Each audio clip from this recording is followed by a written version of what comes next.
Hello. Okay. Public speaking. Let's go of your ego.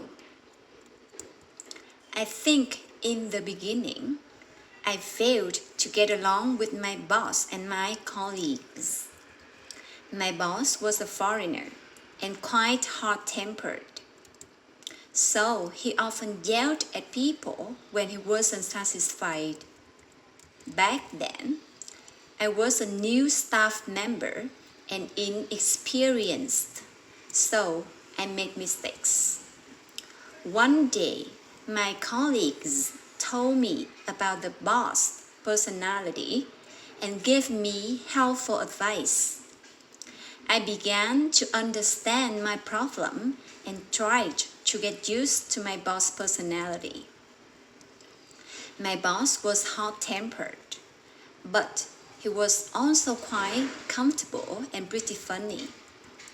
Later, I knew he was angry with my best and wanted me to do better. I was also reminded that although my leader was hot-tempered and had high requirements, he was also kind and cared about others. I realized that in order to build up a good relationship, I needed to let go of my ego and accept others' personalities. What I've learned: let go of your ego and find a way to get along well with your colleagues. Okay, number 2, financial freedom. I was raised in a farming family in the harsh countryside of central Vietnam.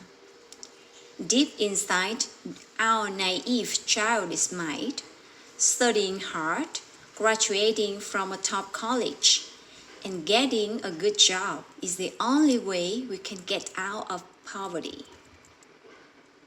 With that in mind, a lot of people, including me, have pursued this path with the goal of finding a good job with a steady income.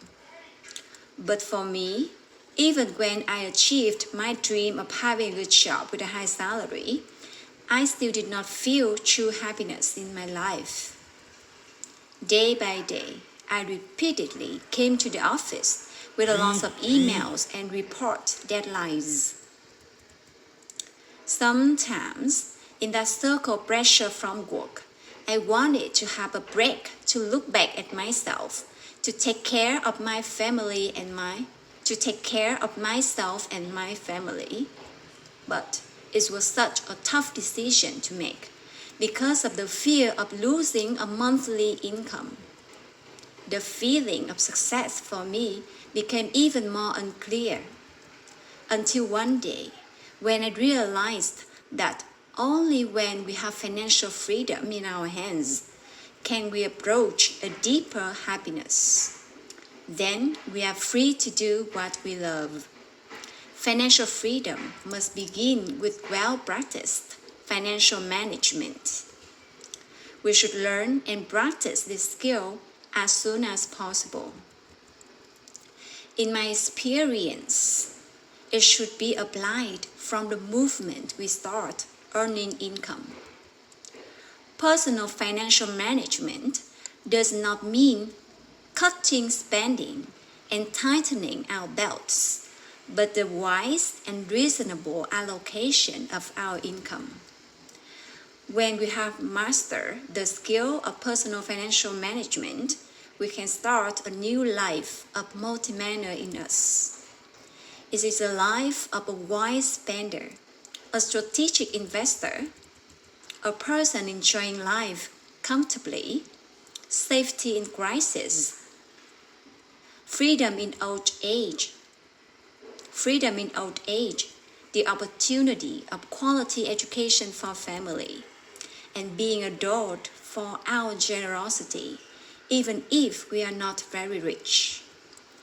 All of the above are from the way we regularly allocate our income into many funds: necessity fund, financial freedom fund, play fund, long-term saving for spending fund, education fund, and give away fun. Being rich does not guarantee a happy life, but the people who master the skills of personal financial management are on the track to happiness. Message: life management should begin with personal financial management. Lesson 3. Seek for help when you are in trouble.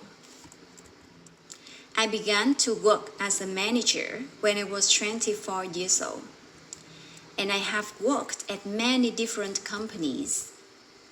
But I often had difficulties with interpersonal communication and workflow every time I moved to a new company. I faced a big failure when I moved to my most recent company. Our company specializes in trading medical equipment. My job is to manage the service engineering department where there are 20 people of different ages. I hold a bachelor degree in commerce from the University of Economics, Ho Chi Minh City. With that, I became the manager of this engineering group. The biggest challenge was that the members who are much older than me didn't accept me as their manager. 6 months after getting this new job, I still hadn't made any progress at work. I decided to quit because I spent a lot of time and effort, but there were still big arguments in our team. However, after offering my resignation, I took time to consider my failure. I wrote down on paper the difficulties that we were facing and why we could not become a team. My team members also needed a leader who can help them orient the team's strategic direction with a high level of knowledge and work skills, as well as provide the best service for customers. Here's how I overcame this failure. First, I withdrew my resignation. Then, I sought help from others. I asked for help from my old boss. She's a very kind person, so he has always supported me on my career path. I contacted my company's product department to ask for all the product manufacturing documents for me to study. I asked for the support of the team to understand all of the products that our company deals in. I suggested being trained by the manufacturers on how to treat product errors and how to handle them when they occur, and also learn the service business model from them. I discussed with every person on my team about their salary, job aspiration, and the difficulties they meet while working in the company. After discussing, we got to know each other better. I met the customers and did surveys to evaluate their demands. I built a standard custom service procedure for our company and set up a small team that specializes in processing customer data and taking care of the clients. I also did many other things, such as dividing our group into small teams so that I only worked with team leaders and empowered the team leaders with management responsibilities and the power to change salaries following the internal management model. Besides that, I also evaluated their work performance based on KPI. At the moment, our company is the only distribution dealer in the ASEAN area that meets the goals of the service business and the technical requirements of manufacturers. The initial failure made me want to stop at times, but I realized that as long as I never give up, do my best at work every day, continuously learn new things, and observe everything and find ways to improve myself every day, then I can overcome the challenge of failure. And I learned an important lesson, that is to seek for support from others when you are in trouble, like how I asked for help from my old boss, from my team members, and the manufacturers and my customers. That's all. Thank you.